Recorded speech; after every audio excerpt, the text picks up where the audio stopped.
সুপ্রিয় বন্ধুগণ, আসসালামু আলাইকুম। দূরে কাছে দেশে অথবা দেশে বাইরে থেকে প্রিয় বন্ধুরা ঠিক এই মুহূর্তে যে যেখান থেকে বাস্তব জীবনের গল্প শোনার জন্য আমার সাথে জয়েন করেছেন, আমি আপন আর যে আপন জীবনের গল্পের 783তম পর্বে আপনাকে বরাবরের মতো স্বাগত জানাচ্ছি। বন্ধুরা, আজ আমি আপনাকে শোনাবো খুলনার ছেলে মোহাম্মদ রূপন উদ্দিনের জীবনের হৃদয় কাঁপানো চরম প্রতারণামূলক এক বাস্তব জীবনের গল্প। বন্ধুরা, আজকের এই গল্পটা এমন একটা গল্প যে বউ ভেবে হিজড়ার সাথে সংসার করে যাচ্ছে রূপন 6 বছর এবং ঠিক এই মুহূর্ত পর্যন্ত স্টিল এই হিজড়াই তার ঘরের বউ। দেখেন, এটা চরম প্রতারণা। আসলে আজকের এই গল্পের এই প্রতারণাগুলো সিনেমাকেও হার মানাবে। বাস্তব জীবনের রূপনের জীবনের ঘটনাটা আমি আশা করবো আপনারা শুরু থেকে শেষ পর্যন্ত শুনবেন এবং গল্প শেষে আমাদের খুলনার ভাই রূপনকে ঠিক আপনার মতো করে একটা মন্তব্য কমেন্ট বক্সে লিখবেন, কারণ আপনাদের মন্তব্যটা অনেক ইম্পর্টেন্ট। এই জন্য যে রূপন একটা সিদ্ধান্তহীনতায় ভুগতেছে, এই জন্য আপনার মন্তব্যের মাধ্যমে রূপনকে একটা সঠিক পথ দেখিয়ে দেবেন। ধন্যবাদ সবাইকে। সুপ্রিয় বন্ধুগণ, আসসালামু আলাইকুম। আমার নাম মোহাম্মদ রূপন উদ্দিন, আমার বাড়ি খুলনা। বন্ধুরা, আমি আমার জীবনের গল্পটা শুরু করার শুরুতে আপনাদেরকে আমার পরিবারের ব্যাপারে জানিয়ে রাখি। আমার পরিবারে আমি আছি, আমার বাবা আছে, মা আছে, তাছাড়া রয়েছে আমার দাদা দাদি সহ আমার ছোট 2জন কাকা।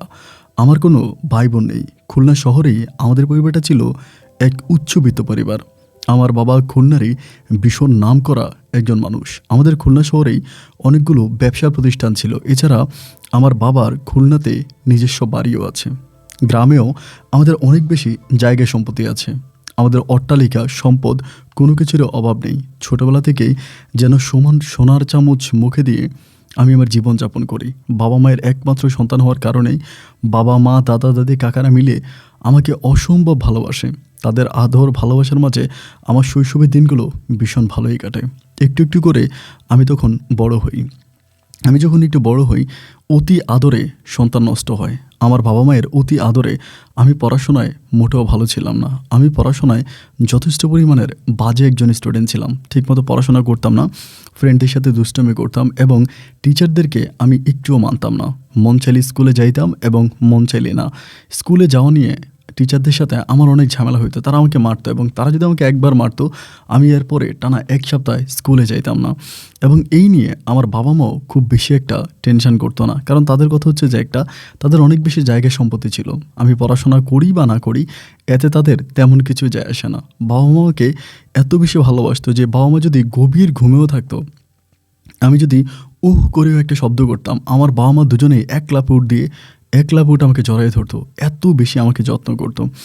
এরকম করতে করতে আমি মোটামুটি বড় হই। একটা পর্যায়ে আমি এসএসসি পরীক্ষা দিই এবং খুলনারই একটা স্কুল থেকে আমি এসএসসি পরীক্ষা দিই এবং এসএসসিতে আমি খুবই খারাপ রেজাল্টে পাশ করি। দ্যাট মিনস আমি সি গ্রেড পাই এবং সি গ্রেড এমন একটা গ্রেড ছিল ওই সময় আমার আব্বা লজ্জায় কারো কাছে বলতে পারতেছিল না, কিন্তু আব্বা আল্লাহর কাছে শুকরিয়া আদায় করেছে যে আমি কোনোভাবে 33 নাম্বার পেয়ে এসএসসি পাসটা করতে পেরেছি। এই জন্য আমার আব্বা সবার কাছে বলতেছিল যে আলহামদুলিল্লাহ আমার ছেলে অন্তত এসএসসি পাসটা করেছে। আমি যে এসএসসি পাস করব এটাও আসলে আমার মাথায় ছিল না। যাই হোক, এসএসসি এক্সাম শেষ হলো। শেষ হওয়ার পরে তখন আমরা কলেজে ভর্তি হব। আমি এসএসসি পাস করেছি এবং এরপরে আমার রেজাল্ট আউট হলো। সব কিছু মিলে আমি তখন কলেজে ভর্তি হই। যখন কলেজে ভর্তি হই তখন আব্বা আম্মা দুজনেই আমাকে একরূপভাবে ভালোবাসে, আমাকে অনেক আদর করে, যত্ন করে এবং আমার প্রতি তারা সত্যি অনেক বেশি সদয়বান। আমি কোথায় যাচ্ছি না যাচ্ছি, কী করতেছি, সব কিছুর প্রতি আমার আব্বা আম্মা অনেক বেশি টেক কেয়ার করে এবং এক কথায় বলতে গেলে আমাকে প্রতিটা মুহূর্তে আমার বাবা কম্পিউটার মতো চার্জ করতে থাকে এবং মনে হয় যেন আমার পিছনে আমার আব্বা সিসিটিভি লাগিয়ে রাখে, সিসি ক্যামেরা লাগিয়ে রাখে। এমনভাবে বাবা মাকে খোঁজখবর নেয়। এরকম করতে করতে আমি প্রচুর পরিমাণের বেপরোয়া হয়ে উঠি। কলেজ জীবনে আমি সিগারেট থেকে শুরু করে অন্য যত সব নেশা আছে সমস্ত নেশাগুলোর সাথে জড়িয়ে পড়ি এবং এটা হচ্ছে আমার বাবার টাকার কারণে। টাকা নষ্ট করার কোনো জায়গা ছিল না, যে কোথায় গিয়ে টাকা নষ্ট করব এরকম জায়গা ছিল না, যার জন্য আমি এই নেশার পথটাকেই বেছে নিই এবং নেশার মাধ্যমে আমি তখন টাকা উড়াইতাম, হুড়দুম টাকা উড়াইতাম। এরকম করে তখন সময়গুলো কাটতেছিল। আলহামদুলিল্লাহ, আমি আলহামদুলিল্লাহ বলবো এই কারণে যে বাবা মা দুজনে আমাকে অনেক ভালোবাসতো। তাদের ভালোবাসার বর্ণনা দিয়ে আমি হয়তো রাত কভার হয়ে যাবে, কিন্তু তাদের ভালোবাসার বর্ণনা দিয়ে শেষ করতে পারবো না। এত বেশি আদর আর আমাকে ভালোবাসতো। তো ওই সময় আমি কিছু বন্ধুবান্ধবের সাথে বন্ধুবান্ধবের সাথে মিশতে আমার একজন বন্ধু ছিল সাইফুল নামের। ও আসলে একটু গরিব ফ্যামিলির সন্তান ছিল। ও আমাদের স্কুলেরই ক্লাস 9-এ পড়ে একটা মেয়ের সাথে প্রেম করতো। মেয়েটা ওকে অনেক ভালোবাসতো, ও মেয়েটাকে অনেক ভালোবাসতো। তো আমাদের ওই স্কুলটা ছিল গ্রাম এবং শহরের খুব মাঝামাঝি একটা জায়গায়। ওই সময়টাতে ওই মেয়েটার বিয়ে হয়ে যাবে। পারিবারিকভাবে বিয়ে ঠিক করা হয়। মেয়েটা দেখতে একেবারে অদ্ভুত সুন্দরী ছিল। আমার বন্ধু মেয়েটাকে সাইফুল থেকে অনেক পছন্দ করে। যাই হোক, তো এই বিষয়ে সাইফুল থেকে বিয়ে করবে। মেয়ের বাবার কাছে প্রস্তাবও দেয়, কিন্তু মেয়ের বাবা রাজি হয় না। মেয়ের বাবা বলে, তুমি মাত্র কলেজে পড়ো, কলেজ শেষ করবা, অ্যান্ড কবে তুমি কী করবা, আমার মেয়ে বড় হয়ে গেছে, তাকে বিয়ে দিতে হবে। এই বলে সে তার মেয়ের বিয়েটি ঠিক করে ফেলে। এবং সাইফুল একদিন আমাদের বাসায় এসে খুব কান্নাকাটি করে, মানে হাতে পায়ে ধরে কান্নাকাটি করে যে, বন্ধু, আমি মেয়েটাকে অনেক ভালোবাসি, আমি তাকে ছাড়া বাঁচবো না, এবং ওর বিয়ে হয়ে গেলে আমি নিজেও আত্মহত্যা করবো। যেমনি পারিস আমার ভালোবাসার মানুষটাকে আমার কাছে আনার একটা ব্যবস্থা করে দে। ওরকম করে ও খুব মন খারাপ করে। তাই আমি ওরা বললাম যে, ঠিক আছে, সমস্যা নাই, আমি তো আছি, ইনশাল্লাহ কোনো না কোনো একটা ব্যবস্থা হয়ে যাবে। এর পরের দিন আমি সশরীরে নিজেই মেয়ের আব্বুর সাথে কথা বলার জন্য যাই, এবং তার বাবাকে আমি যতটুকু পারি, মানে ওই মেয়ের বাবাকে আমি বুঝাই, কিন্তু ওই ভদ্রলোক কোনোভাবেই আমার বুঝার মধ্যে আসে না। সে একটা কথাই বলে যে, তোমার বন্ধু এখনও অনেক ছোট, তার এখনও বিয়ের বয়স হয়নি, এবং তাকে পড়াশোনা করতে বলো, মনোযোগ দিয়ে পড়াশোনা করলে আমার মেয়ের চেয়েও আরও সুন্দরী বউ পাবে। এরকমভাবেই বোঝাচ্ছিল। আর আমি সাইফুলকে যতভাবেই বুঝাই, সাইফুল এইটা কোনোভাবেই মানতে রাজি নেই। যেদিন ওই মেয়ের বিয়ে হয়ে যাবে, ওই দিন সাইফুল আমাদের বাসায়, এবং আমাদের বাসায় থাকার পরে আমি ওরা খুবভাবে বুঝাইলাম, বুঝিয়া মানে পরের দিন সকালবেলা মেয়ের বিয়ে আর কি, আগের দিন রাতেও আমাদের বাসায় রাত 9টা বাজে, মানে সরি রাত 1টার দিকে আমি তখন ঘুমাই গেছিলাম। মানে ওরে বকতে বকতে আমার একটু তন্দ্রায় চলে আসছে, আমি ঘুমাই গেছি। এবং আল্লাহর কি হুকুম আর কি, হয়তো এই বিপদ থেকে আল্লাহ আমাকে বাঁচাইছে। আমি হঠাৎ দেখতে পেলাম যে, মানে আমি কি যেন একটা স্বপ্ন দেখতেছিলাম, একটু ভয়ঙ্কর টাইপের, মানে মোটামুটি একটা ভয়ঙ্কর টাইপের স্বপ্ন দেখতেছি।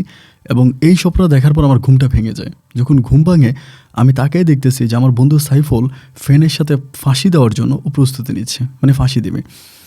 আমি তখন লাফ দিয়ে ঘুম থেকে, মানে লাফ দিয়ে শোয়া থেকে উঠে ওরে জড়াই ধরছি, মানে কোনোভাবেই ওরা রাখতে পারে না, ও ফাঁসি দিয়ে মরেই যাবে, এত পরিমাণের ও কান্নাকাটি করতেছে। তারপর আমারে বলে যে, তুই আমার মাথায় হাত দিয়ে কসম কাট যে তুই ওরা আমার কাছে আইনা দিবি। যদি তুই আমার আইনা দিবি বলস, তাহলে আমি বাইচা থাকবো, নাহলে হয় আমি ফাঁসি দেবো, নাহলে আমি মানে কালকে সকালে আমি আত্মহত্যা করবো। তুই হয়তো সকাল পর্যন্ত আমাকে বাঁচাইতে পারবি, কিন্তু সকালে আমি আত্মহত্যা করবো। তোরে বাঁচানোর জন্য আমি ওর মাথায় হাত দিয়ে বললাম যে, বন্ধু ঠিক আছে, আমি তোর মাথায় হাত দিয়ে কসম কেটে বললাম যে, আমি যেমনি পারি মেয়েটাকে তোর লাইফে এনে দেবো, তুই মন খারাপ করিস না। এটা বলে তখন মানে শুয়ে শুয়ে চিন্তা করতেছি যে, মেয়েটাকে অনেক ভালোবাসে, এত ভালোবাসে যে ভালোবাসার আসলে বর্ণনা দিয়ে শেষ করা যাবে না। এত ভালোবাসার পরেও মেয়ের পরিবার এত খারাপের খারাপ যে ওর কাছে মেয়েটাকে বিয়ে না দিয়ে অন্য কোথাও বিয়ে দিয়ে দিচ্ছে। কীভাবে ওই পরিবারকে আমি তো বুঝাইতে আমার পারলাম না, মেয়ের যেহেতু বিয়ে হয়ে যাচ্ছে, এবং সেই জায়গা থেকে কিভাবে মেয়েটাকে রক্ষা করে এনে ওর কাছে দেওয়া যায়, আমি এই চিন্তায় তখন মগ্ন হয়ে গেলাম। কিভাবে কি করা যায়, কিন্তু কোনোভাবে কোনো পথ খুঁজে পাচ্ছি না। দেখতে দেখতে দূর বাতাস থেকে বেশি আসছিল ফজর আজানের শব্দ, এবং ফজর আজানের পরে আমার তখন ঘুমটা ভাঙে। আর ঘুম ভাঙে বলতে শোয়া থেকে উঠলাম, হাত মুখ ধুইলাম, ধুয়ে আমি আমার আরও কয়েকটা বন্ধুরে ফোন দিলাম। সবাই বলে, যদি কিছু করতে হয় তাহলে রাতের বেলায় করতে হবে, দিনের বেলায় করা যাবে না। তো ভাবলাম যে রাতের বেলায় কীভাবে করা যাবে, বলে মেয়ের বাসরঘর থেকে মেয়েকে উঠাই নিয়ে আসবো যেমনি পারি। তো এই পরিকল্পনা করে আমি বললাম যে ঠিক আছে। তখন এলাকারও কিছু লোকাল পোলাপাইনের সাথে চলাফেরা করতাম, কলেজে পড়ি যেহেতু, বাপার টাকা ছিল। তো ওই পোলাপাইনগুলোরও জানাইলাম যে, বন্ধু এমন এমন ঘটনা, একটা মেয়ে উঠে আনবো, সবার একটু হেল্প লাগবে। তো আমরা মোটামুটি প্রায় 11টার দিকে সব পোলাপাইন একসাথে হয়ে গেছি। আরও কিছু মানে বাইরের পোলাপাইন নিয়ে আমরা একটা টিম তৈরি করে ফেলি। তো ওই টিম অনুযায়ী তখন আমরা মেয়ের বাড়ির আশেপাশে এদিকে সেদিকে বিভিন্ন দিকে ঘুরতে থাকি, বাট কোনোভাবে আসলে মেয়েকে মানে আমরা বউ উঠে আনতে পারি না। দুপুরের পরে তখন বউ নিয়ে চলে যাচ্ছে, মানে চলে যাবে, এবং চলেও গেছে। রাতের বেলা আমরা তখন ওই যেখানে বিয়ে দিচ্ছিলো ওটা একটু গ্রাম আর কি, গ্রাম সাইডের মতো ছিল। তো এই গ্রামে আমার সমস্ত বন্ধুবান্ধব মিলা লোকাল পোলাপাইনগুলো আমি ওই গ্রামে তখন অ্যাটাক করছি। এবং এটা খুবই মজার একটা বিষয় ছিল। এটা হচ্ছে রাতের বেলা যখন আমরা অ্যাটাক করি, রাত প্রায় 10টার মতো, 10টা 10:30 মতো বাজতেছে, ওরকম রাতে আমরা তখন গ্রামে অ্যাটাক করি। এবং আমরা পোলাপাইন ছিলাম অনেক, প্রায় 20-25 জনের মতো পোলাপাইন ছিলাম, এবং সবার হাতে মোটামুটি লোকাল অস্ত্র ছিল। থাকার পরে যখন ঢুকলাম গ্রামের ভিতরে, ঢুকে ওইখানে ঢুকলাম, মানে ওই মেয়ের কাছে গেলাম, মেয়ের হাত ধরছি, মেয়ে চলে আসছে, এবং মেয়ের জামাই যে ছিল সেও সামনে দাঁড়ায় নাই। মানে মোটামুটি সবাই আমাদেরকে খুব সুন্দরভাবে আমাদেরকে ছেড়ে দিয়েছে। আমরা মেয়েকে নিয়ে মেন রোডে গাড়ি দিয়ে চলে আসছি। আইসা বন্ধুর কাছে মেরে দিলাম। দেওয়ার পরে ওরে বললাম যে, তুই পালায় যা, এখানে থাকিস না। ওরে আমি কী করছি, আমার দুঃসম্পর্কের এক মামা থাকে ঢাকাতে, মামার বাসায় ওরে পাঠিয়ে দিচ্ছি, তো মামার বাসায় চলে যাও। কারণ এখানে থাকলে তো আসলে দেখা যায় কি যে, মেয়ের বাবা তো খারাপ, যে কোনো সময় কিছু একটা করে ফেলতে পারে। তো ওই মামার বাসায়ও পাঠিয়ে দিছি। কিন্তু পাঠিয়ে দেওয়ার পরে মেয়ের বাবা যদিও আমাকে জিজ্ঞেস করেছিল বা আমাদের পরিবারের কথা বলছিল, সবাই বলছে যে না, এটা আমরা জানি না, এবং আমি বলছি যে না, এই বিষয়ে আমি জানি না কী হয়েছে না হয়েছে। কিন্তু কেমনি কেমনি করে জানি বিষয়টা আসলে তারা বুঝেই গেছে যে এই ঘটনার সাথে আমি পুরো মানে একদম পারস্পরিকভাবে আমি জড়িত ছিলাম। তারা মেয়ের বাবা এই বিষয়টা বুঝতে পারছে এবং বুঝতে পারার পরে মেয়ের বাবা যদিও অতটা পাওয়ার ছিল না ওনার, মানে টাকা পয়সার পাওয়ার ছিল না, কিন্তু রাজনীতি একটু ক্ষমতা ছিল, মানে রাজনীতি করতো তো, এবং রাজনীতি একজন নেতাও ছিল আমাদের হচ্ছে খুলনার। পরে তিনি তোনার ওই রাজনৈতিক পাওয়ারটা কাজে লাগিয়ে আমার আব্বাকে উপরের মহল থেকে কল দেওয়া হয়েছে যে আপনার ছেলে এই ঘটনা করছে এবং যথেষ্ট প্রমাণও পাইছে। কিভাবে তারা প্রমাণ রেডি করছে ওগুলো আমি কিছুই জানি না, শুধু বললো যে এবং তারা যা বলতেছে সবই সত্য, এইভাবে আমি ঠিক করছি। মানে আমার ফোন রেকর্ড, এরপরে আমি যাদেরকে ভয়েস দিয়েছিলাম ওখানে 2-3টা ছেলেকে আটকাইছে, ওদের মোবাইল ফোন চেক করছে, চেক করার পর আমার ভয়েস রেকর্ড পাইছে, আমি হোয়াটসঅ্যাপ ওদেরকে ইনফরমেশন দিচ্ছিলাম এমনি কর অমনি কর। মোটামুটি সমস্ত কিছু রেজাল্ট পেয়ে গেল এবং পেয়ে যাওয়ার পরে আমার উপরে তখন মানে অ্যাকশান নিল, মানে মামলা করে দিল ডিরেক্টলি। মেয়ের বাবা মামলা করলো এবং এই মামলার আসামি হয়ে আমি তখন এই বাড়ি থেকে পালিয়ে যাই। আমাদের বাড়ি থেকে পালিয়ে আমাদের নানু বাড়ি আছে, নানু বাড়িতে চলে যাই। এবং নানু বাড়িতে যাওয়ার ঠিক 15 দিন পরে যেটা জানতে পারি, আমার যে বন্ধুকে আমি আমার হচ্ছে মামার বাড়িতে পাঠাইছিলাম, মানে মামার কাছে ঢাকাতে পাঠাইছিলাম, ওইখানে গিয়ে আমার বন্ধুরা অ্যাটাক করে, মানে সাইফুল অ্যাটাক করে। এবং সাইফুলের কাছ থেকে ওর গার্লফ্রেন্ডটাকে মানে বউটাকে ওই সময় বিয়ে করে ফেলে, কিন্তু ঢাকাতে নিয়ে বিয়ে করে ওই মেয়েটাকে ওইখান থেকে নিয়ে আসে। যাই হোক, আমি আর সাইফুলের কোনো খোঁজখবর পাইনি। সাইফুলের বাবা কেমনে কেমনে সাইফুলকে সৌদি আরবে পাঠিয়ে দিছে, খুব তাড়াতাড়ি বিচার করে সৌদি আরবে পাঠিয়ে দিছে, মানে এই ঝামেলা থেকে বাঁচার জন্য। আমি তো ভাই নাসর বান্দা, আমি এখন কী করবো, আমি তো ওখানে পড়ে আছি। এবং আব্বা আম্মা এই বিষয়টা নিয়ে খুব টেনশনে পড়ে গেছে যে আমি এরকম একটা কাজ করলাম, এবং মুহূর্তের মধ্যে এটা আমাদের খুলনার আনাচে গুনাচে ছড়াই পড়ছে, মানে বিষয়টা সবাই জেনে গেছে যে আমি এভাবে মেয়ে উঠে আনতে গেছিলাম এবং এরকম কাহিনীগুলো সবাই যখন বিষয়টা জেনে গেল, আমি তখন চিন্তা করতেছিলাম যে কী করা যায়। প্রায় 4 মাস পরে আমি তখন আমার নানু বাড়ি থেকে আসি এবং আসার পরে সবাই কেমন যেন আমার দিকে অন্যরকম তাকাচ্ছিল। তখন আমি পড়াশোনাও ছেড়ে দিয়েছি, এই ঝামেলার পড়াশোনা করি নিয়ে, পড়াশোনা বন্ধ। তো পড়াশোনা বন্ধ থাকার পরে এরকম করে ঘুরতেছি, মানে একটু যেহেতু ঘরের মধ্যে বেশি টাইম থাকতেছি, তখন আমি এই নেশার মধ্যে মানে একটু আসক্ত হয়ে পড়ি। মানে এরকম একটা ঘটনা ঘটে গেল, এর উপরে পরিবার আমাকে ভালো করে দেখতেছে না, আব্বু আম্মুর আগারাগি করে কথা বলে। তো আগেই তো একটু নেশার ভাবটাপ ছিল, ওই সময় একদম ফুললি নেশা করতে শুরু করি। নেশা জাতীয় যত দ্রব্য আছে আমি সব কিছুই খাচ্ছি, মোটামুটি সব কিছুই করতেছি। তো এভাবে মাস 2 মতো গেল। 2 মাস পরে আমার পরিবার দেখতেছিল যে আমি পরিপূর্ণভাবে নেশা আসক্ত হয়ে গেছি এবং আমার রুমের মধ্যে গেলে সিগারেট থেকে শুরু করে নেশার সমস্ত কিছু পাওয়া যেত। এবার আব্বা আম্মা এবং পরিবারের বাকি মানুষগুলো মিলে সব একটা মিটিংয়ে বসলো যে আমাকে কী করা যায়। এবং তাদের ওই গোপন মিটিংয়ে সিদ্ধান্ত নেওয়া হলো যে তারা সিদ্ধান্ত নিল যে আমার বাবা আমাকে মানে বিয়ে করাই দিবে। বিদেশে তো পাঠাইতে পারবে না এবং আমি বাবা মায়ের একমাত্র সন্তান, বিদেশে গেলে আব্বা আম্মা খুব মিস করবে, কান্নাকাটি করবে, যার জন্য তারা সিদ্ধান্ত নিল যে আমাকে বিয়ে করাই দিবে। তো আমি তো বিয়ে করার জন্য মোটেও রাজি না, যে আমি বিয়ে করব না, এটাই বলতেছিলাম। কিন্তু না, আমার পরিবারের কথা হচ্ছে যে আমাকে বিয়ে করতেই হবে, বিয়ে করাবে। তো এমন করে এদিক সেদিক বিভিন্ন দিকে মেয়ে খুঁজতেছে, কোথায় মেয়ে পাওয়া যাবে। এবং আমার বাবার কথা হচ্ছে যেহেতু আমি স্মোক করি বা আমি একটু নেশাগ্রস্ত হয়ে গেছি, যার জন্য আমাকে আমার বাবা হচ্ছে দেখে শুনে একটা ধার্মিক মেয়ে বিয়ে করাবে, যে মেয়েটা দেখতে অনেক ধার্মিক হবে এবং দেখতে শুনতে ভালো হবে, বিশেষ করে ধার্মিক টাইপের একটা মেয়েকে বিয়ে করাবে। তো এমন আমি খুব চিন্তা পড়ে গেছি যে কীভাবে কী করা যায়। ধার্মিক মেয়ে আব্বা খুঁজতেছে যে কোথায় ধার্মিক মেয়ে পাওয়া যায়। এরকম করতে করতে অনেক খোঁজাখুঁজি করে তাসলিমা নামের এক ভদ্র মেয়েকে আমার আব্বা পাইছে। ভদ্রই বলবো, মেয়েটা মাদ্রাসায় পড়াশোনা করতো, খুবই ছোটো ছিল, ক্লাস 7 কি 8 পড়তো, মানে এরকম আর কি, অনেক ছোটো বয়স। ছোটো বয়সের ওই মেয়েটাকে আমার আব্বা তখন আমাকে বিয়ে করে। মেয়েটা দেখতে শুনতে অনেক ভালো, পর্দা করে এবং মেয়ের আব্বাও একজন মোটামুটি নামকরা আলেম, মানে বিভিন্ন জায়গায় ওয়াজ মাহফিল করে। তো সেই জায়গা থেকে পরিবার তখন সিদ্ধান্ত নিল যে তাসলিমা মেয়েটাকে আমাকে বিয়ে করাবে। আমি তো মানে বিয়ে করব না, একই কথা যে না আমি বিয়ে করব না, তোমরা আমাকে যাই কিছু করো, মেরে ফেলতে পারো, বাট আমি বিয়ে করব না। মানে আমার এই মুহূর্তে বিয়ে করা কোনোভাবেই পসিবল না, আমি বিয়ে করব না। কিন্তু আব্বা আমার কথা হচ্ছে যে না, তোকে বিয়ে করাই লাগবে, কোনো কথা নেই, বিয়ে করতেই হবে। এবং বিয়ের জন্য এত পরিমাণের প্যারার, এত পরিমাণের চাপ দিচ্ছিল যে আমি আর এই চাপগুলো নিতে পারতেছিলাম না, মানে খুবভাবে হচ্ছে ভেঙে পড়ি। তো শেষ পর্যন্ত পরিবারের চাপে পড়ে আমাকে বিয়ে করাই লাগে। এবং আমার বন্ধুবান্ধবরা আমাকে বোঝাচ্ছিল যে বিয়ে কর, আঙ্কেল আন্টি যেহেতু এরকম করেই বলতেছে, বিয়েটা করে ফেলেন, বিয়েটা করে ফেলে খারাপ হবে না, বিয়েটা কর। বিয়ের জন্য যখন খুবভাবে প্রেশার দেয়, দেন আমি তখন বিয়েটা করি। এবার যেটা হলো সেটা হচ্ছে বিয়ে করার পরে, মানে বিয়ে তো করেই ফেললাম, এবার বিয়ে করার পরে আমাদের বাসর ঘর হলো। বাসরের পরে যে সমস্যাটা সবচেয়ে বেশি আমি মানে আমার সামনে যে জিনিসটা সবচেয়ে বেশি পড়তেছিল সেটা হচ্ছে আমার এই ছোট্ট বউটার সাথে আমি কোনোভাবে অ্যাডজাস্টমেন্ট হতে পারতেছিলাম না। অ্যাডজাস্ট হতে পারি না এই কারণে, দেন আমি নেশা করি, বা যাই করি ওটা হচ্ছে পরের ব্যাপার, কিন্তু আমার ভিতরে সবসময় একটা রাজকীয় ভাব ছিল আর কি। যখন চলাফেরা করতাম তখন ওয়েস্টার্ন মেয়েদের সাথে চলতাম, বড়লোকের মেয়েদের সাথে চলাফেরা করতাম, তাদের পোশাক আশাক ড্রেস মেস ওগুলো একটু উড়াধুরা টাইপের ছিল। তো এখন আমি আমার যে বউ তাসলিমা ওরে আমি সবসময় বলি যে তুমি এইটা পরো। এখন আমি যেটা পড়তে বলি ও কিন্তু এটা পড়ে না।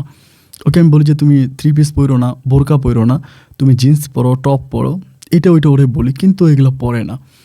যতই বলি ও বলে যে না আমি এগুলো কেন পরবো, আমি পরবো না। মানে আমার কথাও কোনো কথাইও আমার শোনে না এবং আমার কোনো কথাও কোনো মূল্যায়নও করে না।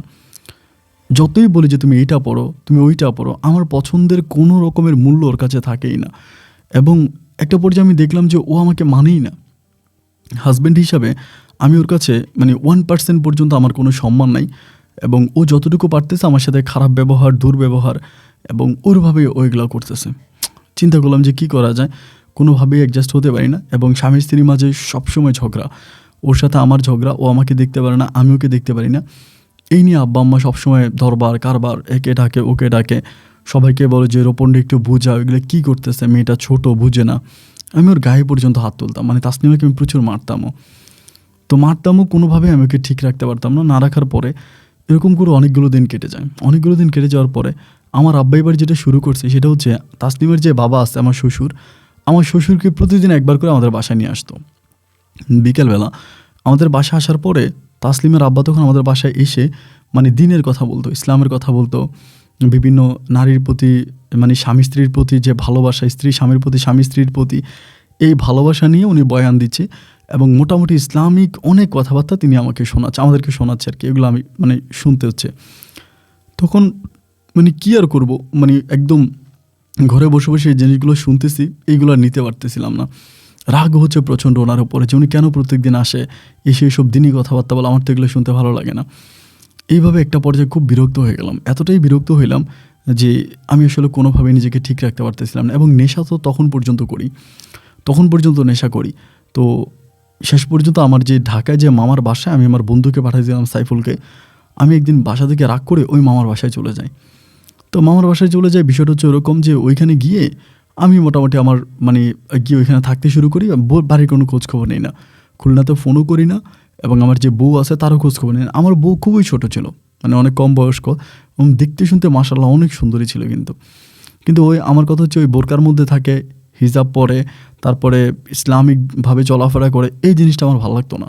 মানে আমার বউ হইতে হবে উড়াধুরা চলাফেরা করবে, ওয়েস্টার্ন স্টাইলে চলবে, কিন্তু এগুলো না করে ও কেমনে যেন মানে গ্রামের মেয়েদের মতো চলাফেরা করে, এই বিষয়টা আমার ভালো লাগতেছিল না। যার কারণে আমি সিদ্ধান্ত নিলাম যে আমি আর এই বউ নিয়ে সংসার করব না। তো এবার চেঞ্জের পর্যায়ে ঢাকাতে চলে গেলাম, মামার বাসায় থাকতেছি, বন্ধুবান্ধবের সাথে মিশতেছি। ওই সময় যেহেতু আমার পর্যাপ্ত টাকা ছিল, কিন্তু আমার আব্বা যদি আমাকে টাকা না দিত, আম্মা গোপনে আমাকে খুব টাকা দিত। আমি যখনই আম্মুকে বলতাম যে আম্মু টাকা লাগবে, আমাকে টাকা দাও, আমি টাকা দেওয়ার জন্য পাগল হয়ে যেতাম। আম্মু যখন যত টাকা চাইতাম ঠিক তত টাকা আমাকে দিত। তো আম্মুর কাছ থেকে টাকা নিয়ে ঠিকঠাক মতোই চলতেছি। বাট একটা বিষয় কোনোভাবেই নিজেকে মানাইতে পারতেছি না যে আমার ঘরে একটা বউ আছে। কেউ যদি আমাকে প্রশ্ন করতো ভাই আপনি ম্যারিড আনম্যারিড, তখন আমার কাছে খুব লজ্জা লাগতো যে ভাই আমি কী বলবো। এবং আরও আমাকে খুব প্যারা দিত তাসলিমা, সবসময় ফোন করতো, তুমি কী করো, কোথায় আছো, ফোন ধরো না কেন, মানে এইটা ওইটা বলে সমস্ত রকমের প্যারা। যতই গালাগালি করতাম, ওর সাথে খুব রুড বিহেভ করতাম, খারাপ ব্যবহার করতাম, ওর সাথে অনেক খারাপ ব্যবহার করতাম। তারপরেও কন্টিনিউসলি হচ্ছে আমাকে কল দিয়ে যাইতো, মানে কল দিয়ে খোঁজ খবর নিত, বারবার ফোন করতো। এরকম করে সময়গুলো কাটতেছে। তো আমি তখন ঢাকাতে বিভিন্ন বারে যেতে শুরু করি রাতের বেলায়, যেহেতু আমার সময় কাটতো না, ভালো লাগতো না। কিছু মানে ওখানকার কিছু লোকাল পোলাপানের সাথে মিশে যায়, মামার এলাকার ওইগুলো। আমার মামারও খুব পাওয়ার ছিল ঢাকাতে, মামা বাড়িওয়ালা ছিল, মানে মামার নিজের বাড়ি ছিল। এই জন্য ওখানকার অনেক লোকদের সাথে আমার ভালো একটা সম্পর্ক হয়। তো সবাই মিলে তখন রাতের বেলায় মানে বারে যাইতাম এবং বারে যাইতে যেতে দেখা গেলো যে এরকম অবস্থা হয়েছে যে আমি এক রাতে বারে না গেলে আমার শান্তি লাগে না। প্রতি রাতে ঢাকার বিভিন্ন বারে যাইতাম এবং মোটামুটি সব বারেই আমার যাওয়ার একটা পারমিশন ছিল, বিকজ আমার একটা বন্ধু ছিল ওখানকার, ও একটা বারে চাকরি করতো, এক বারে চাকরি করতো, এই জন্য সমস্ত বারে আমাকে নিয়ে যেতে পারতো। ওর সাথে বিভিন্ন বারে ঢুকার পারমিশন পাইতাম, বারে ঢুকতাম, ঢুকার পরে বিভিন্ন ড্যান্স দেখতাম, এটা করতাম ওইটা করতাম। এরকম করে তখন জীবনটা কাটাচ্ছিলাম। নামাজ রোজা ইসলামিক দৃষ্টিকোণ থেকে কোনোভাবেই কোনো কিছু মানতাম না, সম্পূর্ণ রকমের বেপরোয়া একটা জীবন করতাম, যে জীবনের কোনো মানই হয় না। মানে একেবারে উচ্ছৃঙ্খল একটা জীবনের সাথে তখন জড়িয়ে পড়ি। তো ওই জীবনটা কন্টিনিউ করতেছি, এরকম করে চলতেছি। এইভাবে ভাই চলাফেরা করতে করতে একটা পর্যায়ে একদিন আমরা শুক্রবার একটা বারে যাই, ঢাকারই একটা বারে, যে কোনো একটা বারে। ওইখানে যাওয়ার পরে একটা ড্যান্স দেখি। ড্যান্স দেখার পর আমার খুব ভাল লাগে। যিনি ড্যান্স করে এবং তিনি অত্যন্ত সুন্দর করে এবং তার ড্যান্স আমার এতই ভাল লাগে যেটা আসলে বলার মতো না। পরে আমি আমার বন্ধুরে বললাম যে, "বন্ধু, আমার এই মেয়েটারে ভাল লাগছে। ওর নাচানাচিটা খুব মজা লাগছে। তো আমি ওর সাথে কন্ট্রাক্ট করব বা রিলেশন করব", এরকম একটা ব্যাপার। তো আমার বন্ধু বলে, "বারের মেয়ে তো, মানে নাচ গান শেষ হয়ে গেলে আমরা ম্যানেজারের সাথে কথা বলে এই মেয়ের সন্ধান পেয়ে যাব। এটা নিয়ে তুই চিন্তা করিস না।" আমি বললাম, "ওকে ফাইন, ঠিক আছে।" এরপরে যেটা হলো সেটা হচ্ছে ওইখানে গেলাম। আপনার মানে আমার বন্ধুর মানে অনুষ্ঠান শেষ হওয়ার পরে ওই যে বারের রাত ৪টা পর্যন্ত অনুষ্ঠান হয়, শেষ হয়ে গেছে। পরে যিনি ম্যানেজার পোস্টে ছিল ওনার গিয়ে বললাম যে, "ভাই, এই মেয়েটার আমার ভাল লাগছে। মানে আমার রাতের জন্য লাগবে আরকি, সেটা খারাপভাবেই বলি।" দেন আমাকে বলতেছে যে, "ভাই, এটা তো ওই মেয়েটা তো আমাদের গেস্ট ছিল না। মানে ওইটা সরি, উনি তো আমাদের মানে শিল্পী ছিল না। তিনি ছিল এখানকারই একজন গেস্ট এবং তিনি গান গাইছে। তিনার গানের গলা সুন্দর। তিনি মাঝে, মাঝে গান গায় এবং নাচেও। এটা বলে, নৃত্যও করে।" তাই আমি বললাম, "তার কোনো কন্ট্রাক্ট নাম্বার কোনো কিছু বলেন না? ওরকম কোনো কন্ট্রাক্ট নাম্বার কোনো কিছু আমাদের কাছে নাই। বাট তিনি মাঝে, মাঝে বারে আসে, এসে নাচানাচি করে। যার জন্য হচ্ছে মানে আমরা হচ্ছে ও নেই, ওরকম আমাদের কিছুই না।" তখন চিন্তা করলাম যে কী করা যায়? মানে এখন কীভাবে কী করা যায় কোনো কিছুই বুঝতে পারতেছি না। যেহেতু এরকম একটা মানে কথা শুনেই গেলাম বা এরকম একটা কথা বলল উনি। সকালবেলা এবার আমি যাচ্ছি না। আমার বন্ধুরা আমার টানাটানি করে, "চল বাসায় চল।" আমি বললাম, "যাবো না।" ভাই, আমি দিনের ১টা পর্যন্ত ওই বারের মধ্যে বসে রয়েছি। মানে বার তো বন্ধ হয়ে গেছে। নিচে রেস্টুরেন্ট আছে, খাবার রেস্টুরেন্ট, ওখানে বসে রয়েছি। ১টার দিকে বাসায় গেছি। মামা তো আসলে ওই আমার বাবা-মায়ের মতোই। আমাকেও কোনো রকমের কোনো কিছু বলে না যে, "কোথায় যাচ্ছিস? কী করতেছিস? এত রাতে কোত্থেকে আসছিস?" এই বিষয়ে মামার কোনো প্রশ্ন থাকে না। বা মামা এই বিষয়ে আমাকে কোনো কিছু বলে না। মানে মামা অত্যন্ত আমাকে লাভ করে, ভালোবাসে। এজন্য মামার জায়গা থেকে মামা আমাকে কোনো সময় কোনো কিছু বলে না। এবার আমি আমার মতো করে হচ্ছে মানে রাত দুপুর ১টার দিকে বাসায় আসলাম। আসার পরে ওরকম করে ওইদিন রাতে আমি আবারও বারে গেলাম। সেম বারেই। কিন্তু মেয়েটার আর পাইলাম না। এরপরে আমি টানা ১ সপ্তাহ প্রত্যেক দিন ওই বারে যাইতাম ওর একটা নজর দেখার জন্য, কিন্তু তারে আর আমি পাই না। দিনগুলো একদিনের পর একদিন পার হইতাছে, বাট আমি আর তার সন্ধান পাইতেছি না। ভাই, আমার এত পরিমাণের কষ্ট হইতাছে যে আমার কলিজাটা ছিঁড়ে যাচ্ছে। আমি এত ভালোবাসলাম, আমার এত ভাল লাগলো, আমার ভালোবাসার মানুষটাকে আমি পাবো না। মানে এটা কী করে সম্ভব বা এটা কী করে হয়? খুঁজতে, খুঁজতে, খুঁজতে, খুঁজতে পুরা পাগল হয়ে গেছি, দেউলিয়ার মতো হয়ে গেছি যে ওরে আমার লাগবেই। যেই কোনো কিছুর বিনিময় হোক ওরে আমার লাগবে। কিন্তু আমি আর খুঁজা পাই ঢাকা শহরের এই মেয়েটার আর পাইলাম না। মন-টন খুব খারাপ হয়ে গেল। একটা সময় আমি খুবই ওই বারে গিয়েই নেশা করতেছি। ওরকম করতে, করতে বারের একটা ছেলে আছে, ওরে আমি তখন কন্ট্যাক্ট করি যে, "মামা, তোরে আমি ৫,০০০ টাকা দিমু। ওই মেয়েটা যদি কোনোদিন আসে তুই আমার নাম্বারে কল দিবি।" ওরে কিন্তু আমি মেয়েটা মানে ওইখানে যে ভিডিও হইছে বা অনেক জায়গায় আমি মেয়েটাকে দেখাইছি, ও চিনছে। মানে ওই বারের ছেলেটা চিনছে, বলে, "ম্যাডাম তো মাঝে, মাঝে আসে। ওকে ঠিক আছে, এবার আসলে আমি আপনারে কল দিব।" ভাই, যেদিন আমি ওর নাম্বারটা দিয়ে আসছি এর পরের দিন আমি আর বারে যাই নাই। কিন্তু এর পরের দিনে রাত ২টার দিকে ওই ছেলে আমাকে কল দিছে বার থেকে। আমি শুয়ে আছি, কল দিছি, রিসিভ করলাম যে, "ভাইয়া, আপনি যে মেয়েটারে খুঁজতেছেন এই মেয়েটা আসতে পারে।" এটা বলার পরে আমি তো কোনো রকম দৌড়ে বাসা থেকে বেরোইছি। বেরোইয়াই মানে গাড়ি ছিল, মামার গাড়ি ছিল। আর মামার গাড়ির চাবি সবসময় আমার কাছেই থাকতো। মানে মামা খুব একটা ব্যবহার করতো না। অলওয়েজ ওই গাড়ির চাবিটা আমার কাছে। আমি তখন দৌড়ে চাবিটা নিয়ে বেরোয় স্টার্ট করে একদম সোজা এখানে চলে গেছে বারে। যাওয়ার পর দেখলাম যে ও বসে আছে। আমার কোনো কথা না, আমি গিয়েই হচ্ছে মানে হুড়দুম, আমি মানে, "আপনি কেমন মানুষ বলেন তো? আজকে এতগুলো দিন ধরে আপনার জন্য ওয়েট করতেছি। আপনি কেন আসেন নাই?" সে মেয়ে জাস্ট আমার দিকে তাকিয়ে বলতেছে, "হোয়াট ইজ দিস? এগুলো কি? আপনি আমার সাথে এরকম বিহেভ করতেছেন কেন? আপনি কি আমাকে চিনেন? আমি কি আপনার পরিচিত কেউ?" এবার আমি বসলাম, বসে বলতেছি যে, "আপনি আসলে মন খারাপ করবেন না বা রাগ করবেন না। আপনার ওই দিনের ড্যান্স এবং আপনার নৃত্য আমার মানে আপনার কথাবার্তা স্টাইল আমার সব কিছু ভালো লাগছে। ভীষণ ভালো লেগেছে। এবং সেই ভালো লাগা থেকে আমি আপনাকেই খুঁজতে, খুঁজতে পাগল হয়ে গেছি। আমার আপনাকে এতটাই ভালো লাগছে, দেন অনেক কষ্টের পরে আমি আজ আপনাকে পাইছি এবং আমি প্রত্যেকটা দিন আপনাকে এখানে খুঁজতাম।" মেয়ে তো জাস্ট আমার দিকে অপলক দৃষ্টিতে তাকায় আছে। ও কী বলে এগুলা? তো যাই হোক, পরে বসলাম যে, "আপনার নাম কী?" বলে, "আমার নাম তাজ।" তাই আমি বললাম যে, "তাজ, দেখেন, আমি কোনো রকমের মানে ফর্মালিটি রক্ষা করা এই বিষয়গুলো আমি পারি না। আমি খুব সোজাসাপটা মানুষ। আমি যারে যেটা বলি খুব সামনাসামনি বলি। তো আমি আপনাকে সামনাসামনি একটা কথা বলতে চাই এবং খুব ফ্রিলি। এখন আপনি জিনিসটাকে কীভাবে নিবেন এটা হচ্ছে এখন তো আপনার ব্যক্তিগত ব্যাপার। কিন্তু আমি আপনাকে একটা কথা বলতে চাই।" ওরকম করেই বলতেছি। পরে বলল, "কোনো সমস্যা নাই। আপনি আমাকে সব বিষয়গুলো বলতে পারেন এবং আই হ্যাভ নো প্রবলেম। আপনি বলেন।" পরে আমি বললাম যে, "আমার আপনাকে খুব ভাল লাগে এবং আমি আপনার সাথে রিলেশনে যেতে চাই।" এমন করেই। তো মেয়ে আমাকে বলে, "রিলেশনটা কি শুধু আজকে রাতের জন্য নাকি সারা জীবনের জন্য?" এরকম করেই বলে। আমি তখন বললাম যে, "তাজ, আসলে যদিও আমরা একটা বারের মধ্যে বসে কথা বলতেছি, এটা একটা বার, এটা ঠিক আছে। কিন্তু আমার প্রতি আপনার দৃষ্টিটা খুবই পবিত্র। মানে আমি আপনাকে খুবই পবিত্র একটা দৃষ্টিতে দেখতেছি। আমার মাঝে খারাপ কোনো রকমের চিন্তা ভাবনা নাই এবং আপনি এই জিনিসটা বাজেভাবে নিবেন না বা খারাপভাবে আপনি নিবেন না।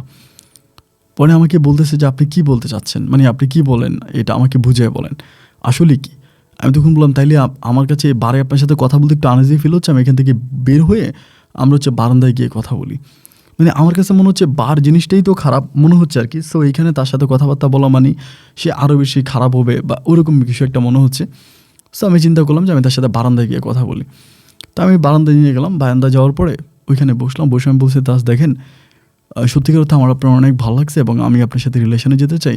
And this is not only relation, আমি আপনাকে বিয়েও করতে চাই। ইফ ইউ ওয়ান্ট, আপনি যদি চান তো আমি আপনাকে বিয়ে করব। দেন আমাকে তখন বলতেছে যে এটা কীভাবে সম্ভব? আপনি আজকে আমাকে ফার্স্ট দেখলেন, আজকেই কথা বলতেছেন এবং আজকেই আপনি আমাকে বিয়ে করার জন্য মানে উঠে পড়ে লাগছেন, মানে বিষয়টা কী? আমি বললাম যে কোনো বিষয় কিছু না, আপনার কাছে হয়তো এটা আজকেই হতে পারে, বাট আমি বিগত প্রত্যেকটা দিন আপনার জন্য এই বারে সকাল থেকে মানে রাত সন্ধ্যা থেকে একদম রাত শেষ অবধি পর্যন্ত বসে থাকতাম। আপনার সাথে দেখা হবে, আমি আপনাকে প্রপোজ করব, আপনাকে ভালোবাসবো, আপনার সাথে কথা বলবো, শুধু একটা কারণে আমি বসে থাকতাম। আমার এই কথাগুলো শোনার পরে মেয়েটা তখন আমার দিকে খুব মানে অন্যভাবে তাকিয়ে আছে। মানে ও নিজে অনেক নার্ভাস হয়ে যাচ্ছে যে আসলে এই ছেলে এগুলো কী করতেছে। মানে ও নিজেও বুঝতে পারতেছে না যে এইসবের মানে কী। যাই হোক, পরে তার সাথে অনেকক্ষণ ধরে এখানে কথাবার্তা বললাম এবং কথাবার্তা বলার একটা পর্যায়ে ও তখন আমাকে অনেক অংশে বুঝলো এবং আমিও তাকে বুঝলাম।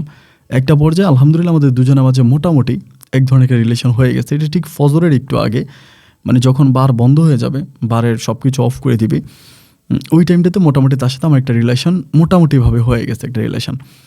তো রিলেশন হলো এবং হওয়ার পরে ও তখন মানে খুবভাবে হচ্ছে আমার সাথে কথা বলতেছে বা খুব পরিমাণে আমাকে মানে বুঝতেছে, আমার সাথে আমাকে বোঝার ট্রাই করতেছে। যে ফজর আজান দিয়ে দিছে, বার বন্ধ, এবং আমি চলে গেছি। আমি ঘুম থেকে উঠছি 2টা বাজে, দিনে 2টা বাজে ঘুম থেকে উঠে তার সাথে আবার কথা বলতে শুরু করছি। একইভাবে আবারও তাকে ফোন করছি, সে আমার সাথে কথা বলতেছে এবং আমার সাথে কথা বলতে সে কিন্তু অনেক আগ্রহী। মানে ওর অনেক ভালো লাগে যখন আমার সাথে কথা বলে। এর পরের দিন একইভাবে আমরা তখন আবারও বাড়ে আসছি এবং এসে দুজনে আবারও কথা বলতেছি। তো আবারও সারা রাত ভর বাড়ে ছিলাম এবং সকালবেলা ও বাসায় গেল, আমি ওর বাসায় গেলাম। এই পর্যন্তও কিন্তু ওকে আমি কোনোভাবেই জিজ্ঞেস করতেছি না যে তোমার বাসা কোথায় বা তোমার ফ্যামিলিতে কে কে আছে, আদৌ তুমি ম্যারিড কিনা, এই বিষয়গুলো কিন্তু কিছু জিজ্ঞেস করি না। যে আসলে সে দেখা হচ্ছে, কথা বলতেছি, ঘুরতেছি, ফিরতেছি, দ্যাটস অতটুকুই।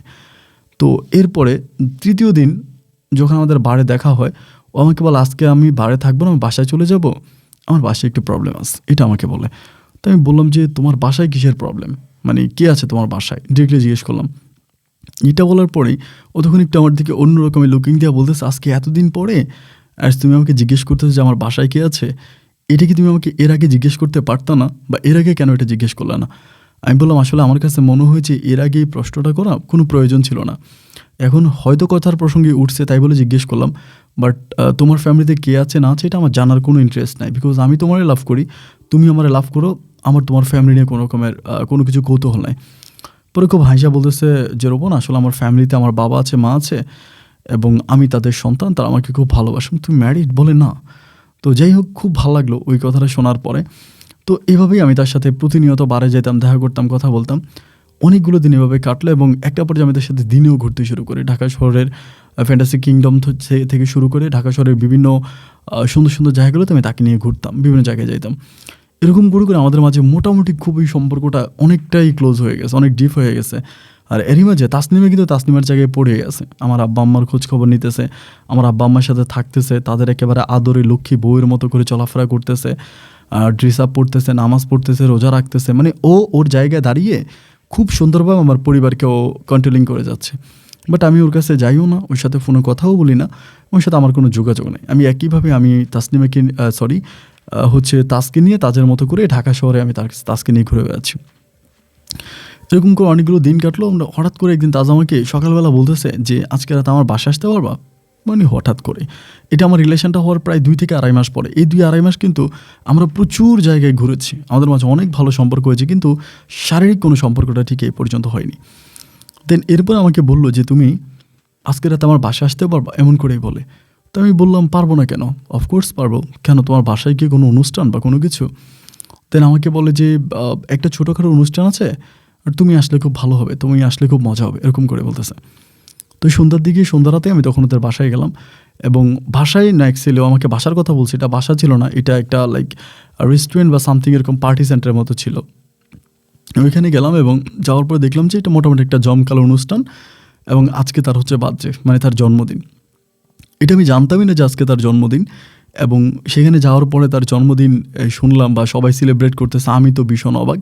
এবং ও আমাকে তার পাশে দাঁড়িয়ে অনেকের কাছে পরিচয় করে দিচ্ছে, হি ইজ মাই হবু হাজব্যান্ড, আমার ভবিষ্যৎ তাকে বিয়ে করবো বা আমাদের সব কিছু হয়ে গেছে, ওরকম করে পরিচয় করাইলো। বিষয়টা আমার ভালো লাগলো। দিস ইজ আমার জন্য কমপ্লিটলি একটা সারপ্রাইজ ছিল। আমি এটা চিন্তাই করতে পারিনি যে হঠাৎ করে এরকম একটা জায়গায় গেলে সে আমাকে এরকম কোনো কিছু শোনাবে বা আমি এরকম কোনো কিছু শুনতে পারবো। বাই দ্য ওয়ে, যাই হোক, ভালোই কাটলো অনুষ্ঠানটা। খুব ভালো করে এনজয় করতেছি, আমি খুব মজা করতেছি সবার সাথে, একদম মিশে টিশে প্রচুর মজা করতেছি, প্রচুর ভালো লাগা লাগিয়ে কাজ করতেছে।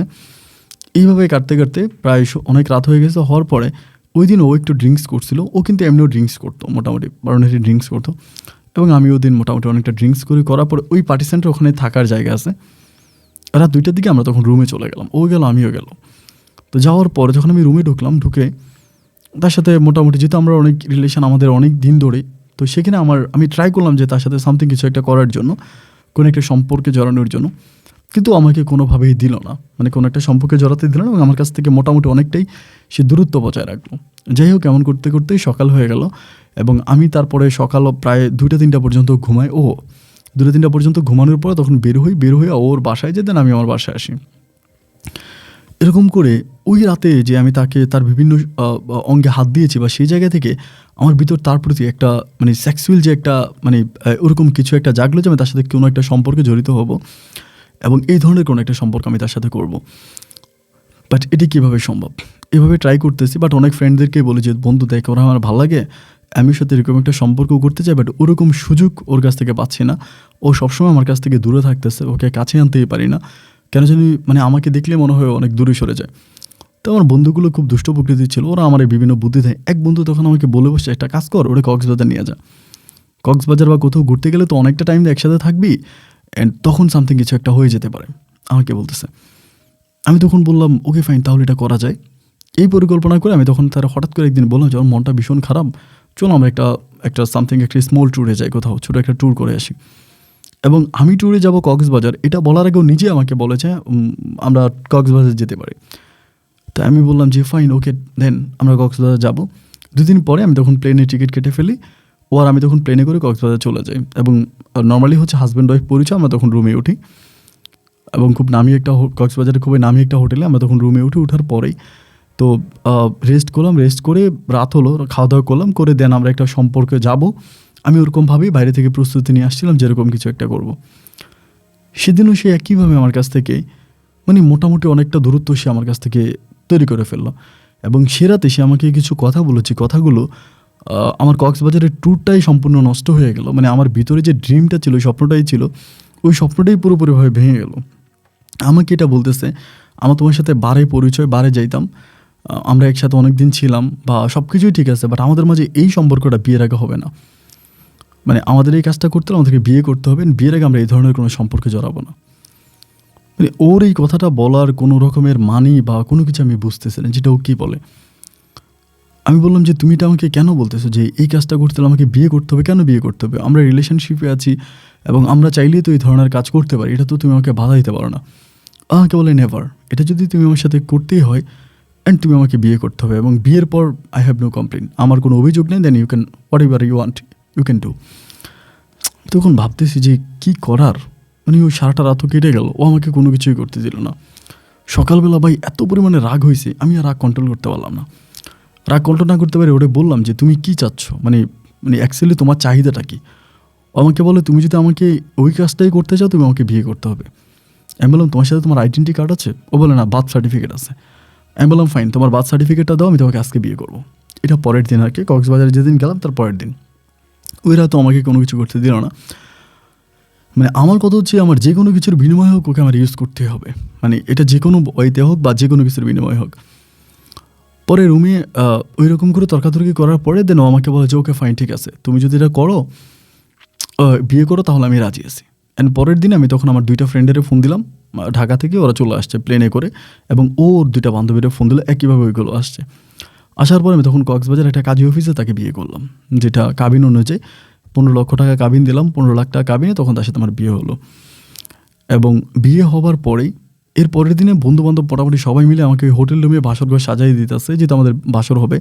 সবাইকে দিয়ে অনেক পার্টি-টার্টি হলো। কক্সবাজার মানেই তো পার্টির জায়গা, আনন্দের জায়গা।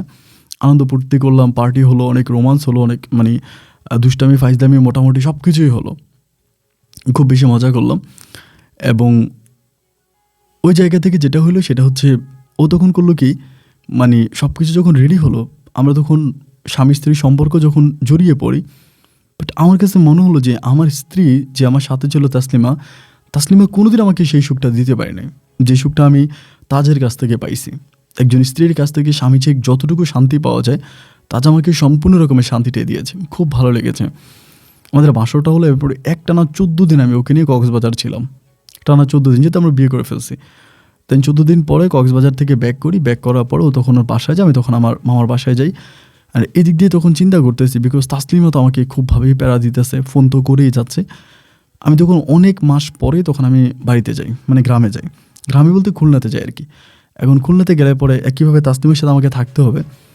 আমাকে থাকার জন্য খুব প্যারা দিতেছে। মানে আমি বললাম যে ওর সাথে থাকবো না, কারণ আমি তো তাসকে বিয়ে করছি, আমি ওর সাথে থাকবো না।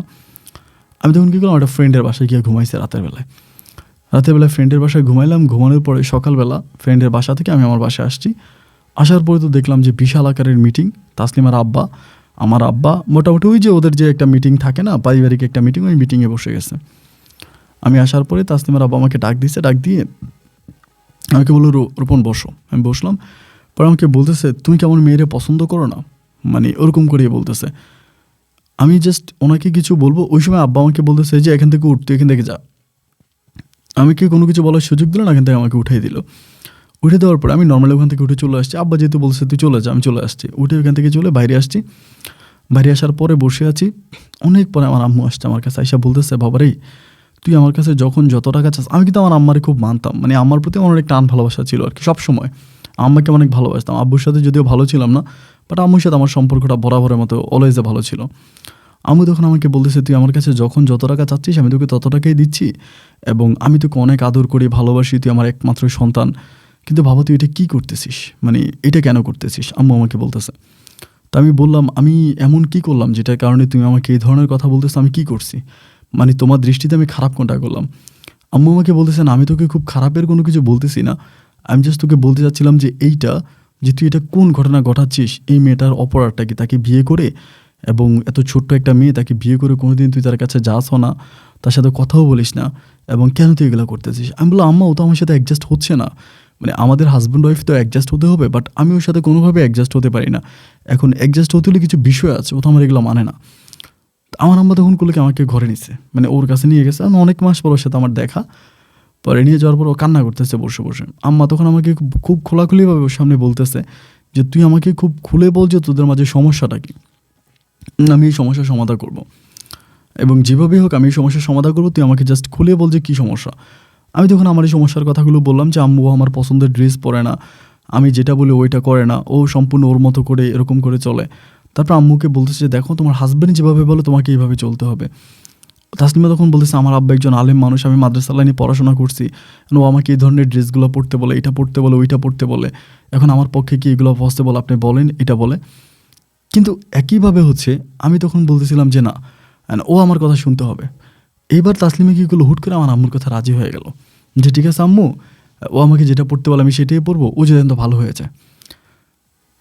ওমা এবার আমি তো আর কোনোভাবে ওই রাতে আর ওর কাছ থেকে ছুটতে পারলাম না। ওই রাতে আমি ওর কাছে থাকতেই বাধ্য হলাম, থেকেই গেলাম। এবং হওয়ার পরে আমার মনে হয় যে বিয়ের পরে এই সেকেন্ড টাইম আমাদের মাঝে কোনো একটা সম্পর্ক হয়েছে তাসলিমার সাথে। আমি সকালবেলা উঠেও আমাকে বলে চলো আমরা ঘুরতে যাবো, এবং আমার পছন্দের যে ড্রেসগুলো, একদম আমার পছন্দের ড্রেস পরেও তখন বেরিয়ে গেছে, আমার সাথে বের হয়েছে। তখন আমি ঘুরতেছি এখানে ওইখানে, এবং দুপুরবেলা আমি তখন বাইরে খাবার খেলাম। আর এদিক দিয়ে আমাকে তো তাস কল দিয়ে যাচ্ছে, মানে কল দিয়ে পাগল বানাই ফেলতেছে। বাসায় এসে আমি তখন বললাম যে তুমি থাকো, আমি একটু আসতেছি, এটা বলে জাস্ট বাসা থেকে বেরোয়া বাসার নিচে এসে তাজারে কল দিলাম। তাজ তো খুব গালাগালি করতেছে আমাকে, এটা কোন ধরনের কথা, কালকে রাত থেকে এই পর্যন্ত তুমি আমার ফোন ধরতেছো না, কথা বলতেছো না। ওর খুব অভিমান করতেছে, খুব রাগ করতেছে। আমি তখন বললাম দেখো আমি তো আসলে একটা বিপদে পড়ে গেছি, এখন কি করব, এখন আসলে আমার এরকম এরকম সমস্যা, ওরে বলছি। তো তাজ আমাকে বলছে নেভার, এটা হতেই পারে না, মানে জাস্ট এটা ওইটা ওকে এক্সকিউজ দিচ্ছিলাম। আমি সঠিক কথাটা আর বলতে পারবো না, কিন্তু তার বলার সম্ভব না। আমি আমার মতো করে ওকে বোঝাচ্ছিলাম। দেন ও মোটামুটি বুঝছে, বুঝেও খুব রাগারাগি করতেছে আমার সাথে। প্রচণ্ড রকমের রাগারাগি, মিসবিহেভ, মানে যা ওর মুখ থেকে আসতেছে আমাকে মোটামুটি তাই বলে যাচ্ছে। যে কীভাবে লাইনটা কাটলাম, কাটার পর আমি বিকেলবেলা আমাদের ওইখানেই বসে বসে আমাদের ওই রেল স্টেশনের ওইখানে বসে বসে চিন্তা করতেছিলাম যে কী করা যায়। অলরেডি ঢাকাতে তাসকে বিয়ে করে আসছে, ও তো আমার বউ, এবং তাসলিমাও তো আমার বউ। এখন আমি কোনটাকে কী করবো? তাসলিমা কিন্তু এখন পুরোপুরি আমার কথা শুনতেছে। আমি যেসব ড্রেস আপ পরতে বলতেছি ওইসব ড্রেসও পরতেছে। আমি যেভাবে ওকে আদর করতে চাচ্ছি ও একইভাবে আমার কাছে আসতেছে। মানে সমস্ত কিছু কিন্তু আমাদের মাঝে হয়ে যাচ্ছে খুবই ইজিলি। এখন আমার কাছে তাসকে কেমন জানি বোরিং লাগতেছে, কিন্তু এরপরেও তাসরে তো ছাড়তে পারি না, বিকজ তাস আমার শখের নারী। শখের নারী এবং শখ করেই বিয়ে করছে ওরাই, সুতরাং ওকে তো ছাড়া যাবে না। এরকম করে সময়গুলো কাটতেছে। 3 দিন পরে আমি তখন আবারও পুনরায় ঢাকায় চলে গেছি, এবং ওই 3 দিন আমি সরাসরি তাসনিমের সাথে ছিলাম। আম্মা আব্বু যদিও আমাকে বললো যে যাওয়ার সময় তাসনিমাকে সাথে করে নিতে, আমি আর তাসনিমাকে সাথে করে নিলাম না, বিকজ আমার কথা হচ্ছে আমাকে নিব না। আমি এমনি তখন ওইখানে গেছি। যাওয়ার পরে চিন্তা করতেছি কী করা যায়।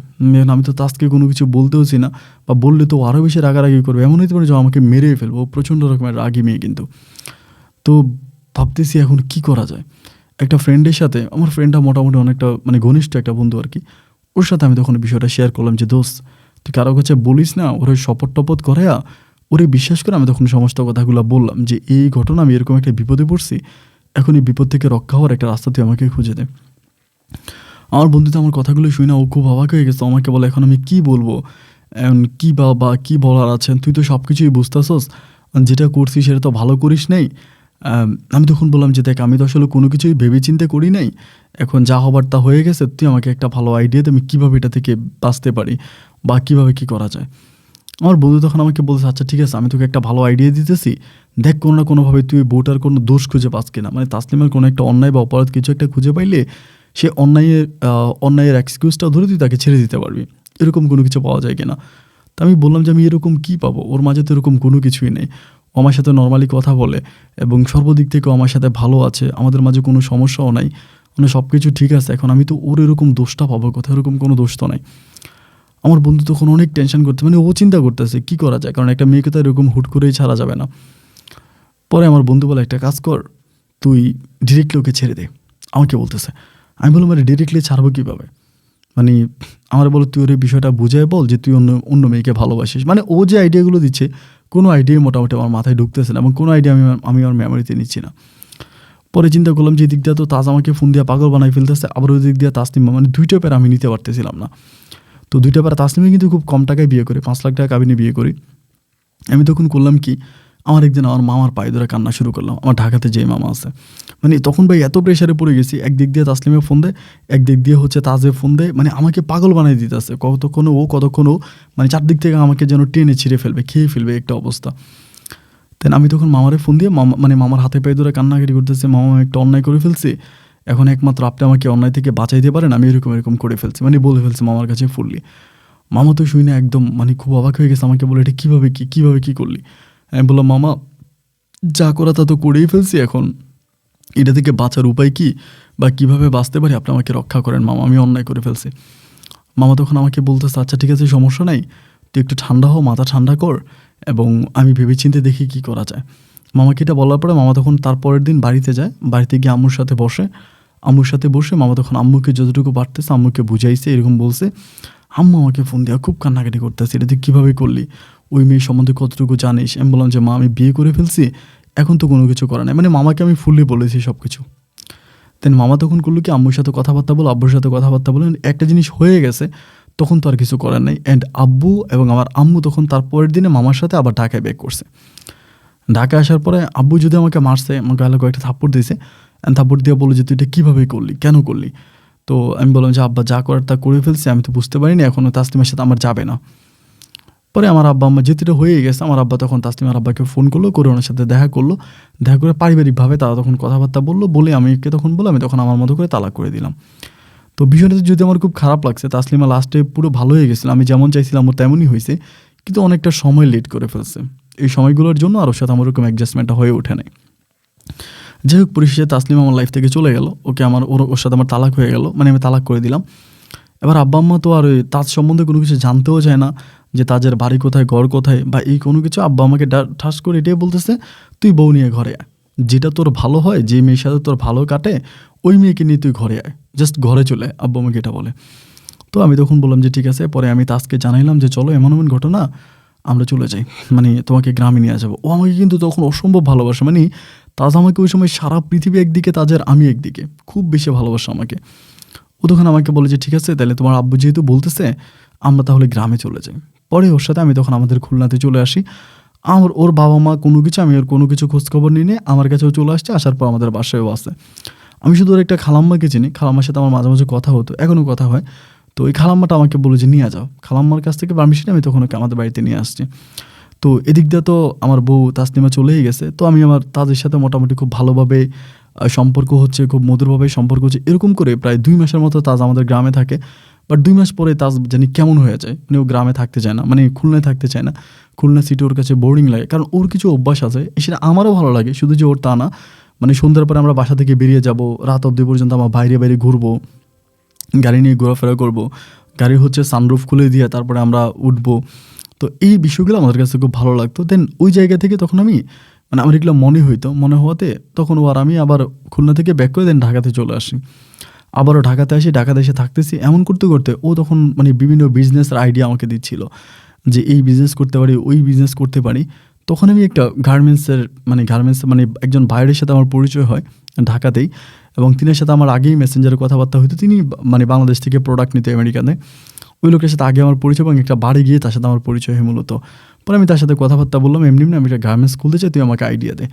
পরে সে আমাকে অনেক ভালো আইডিয়া দিল, এবং ঢাকাতে মনির ভাই নামক একটা লোকের সাথে আমাকে কন্ট্যাক্ট করাই দিল।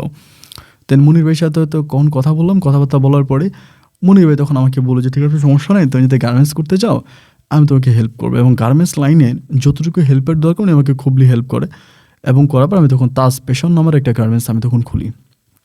তাজ পেশন একটা গার্মেন্টস খুলি। তো খোলার পরে মোটামুটি আমার এই গার্মেন্টসটাতে আমি যতটুকু ইনভেস্ট করা দরকার আমি আমার বাবা মাকে আইনা দেখাই, আমার বাবাকে দেখাই। বাবা গ্রামে জায়গা বিক্রি করে, খুলনা শহরে জায়গা বিক্রি করে আমাকে অনেক টাকা দেয়। প্রায় বাবার 80 লাখ টাকার মতো আমি বাবার কাছ থেকে আনি, এবং সেখানে দেয় 20 লাখ টাকা, 1 কোটি টাকা, এবং বাকি 1 কোটি টাকা আমরা ব্যাংক থেকে লোন করি আমার আব্বার নামের উপরে। লোনটা করি 2 থেকে 2.5 কোটি টাকার মাধ্যমে আমি তখন বিজনেসটা মানে মোটামুটিভাবে ভালোভাবেই শুরু করি ঢাকা শহরে। অ্যান্ড আলহামদুলিল্লাহ ব্যবসা অনেক ভালো হচ্ছে, ইনকামও হচ্ছে। তাজও আমাকে খুবভাবে হেল্প করতেছে। ও যথেষ্ট পরিমাণে কর্মঠোর, মানে সব কিছু বুঝে অ্যাডজাস্টমেন্টের। খুব অল্প সময়ের ভিতরে আমাদের বিজনেসটা অনেকটা গ্রো করে ফেলে।